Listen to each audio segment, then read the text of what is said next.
Magandang araw po. Narito na po magiging lagay ng panahon ngayong araw ng Sabado, January 13, 2024.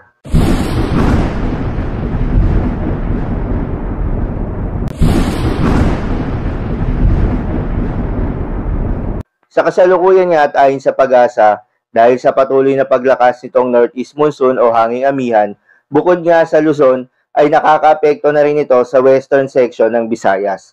Habang itong easterlies o yung mainit na hangin galing sa karagatang Pasipiko ay patuloy namang nakakaapekto sa ibang bahagi ng Mindanao. Samantala itong shear line o yung banggaan ng malamig na hangin na Northeast Monsoon at mainit na hangin na easterlies ay nakakaapekto naman sa eastern section ng Visayas.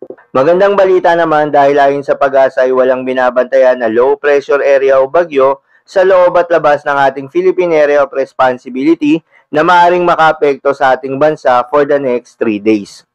At para naman sa lagay ng panahon ngayong araw ng Sabado dito sa Luzon, posible pa rin magpatuloy ang maulap na papawirin na may mahihinang pagbuhos ng ulan sa Cagayan Valley, Apayao, Kalinga, Aurora, Quezon Province, maging sa Bicol Region dulot nitong Northeast Monsoon.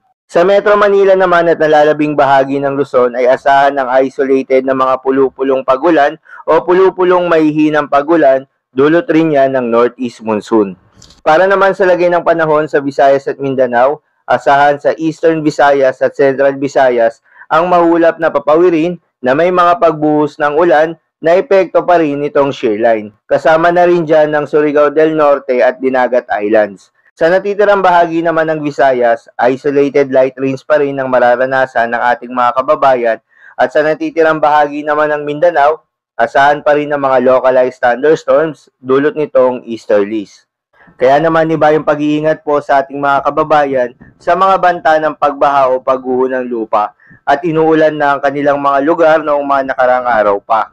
Para naman sa lagay ng mga dagat baybayin, ayon sa pag-asa ay may nakataas na gale warning sa mga seaboards ng northern and eastern coast of Catanduanes, northern and eastern coast of northern Samar, at eastern coast of eastern Samar. Kaya naman pinapaalalahanan natin ng ating mga kababayang mangingisda at yung may mga maliliit na sasakyang pandagat na delikado pong pumalaot sa mga nasabing seaboards dahil inaasahan ang maalon hanggang sa napakaalon na karagatan.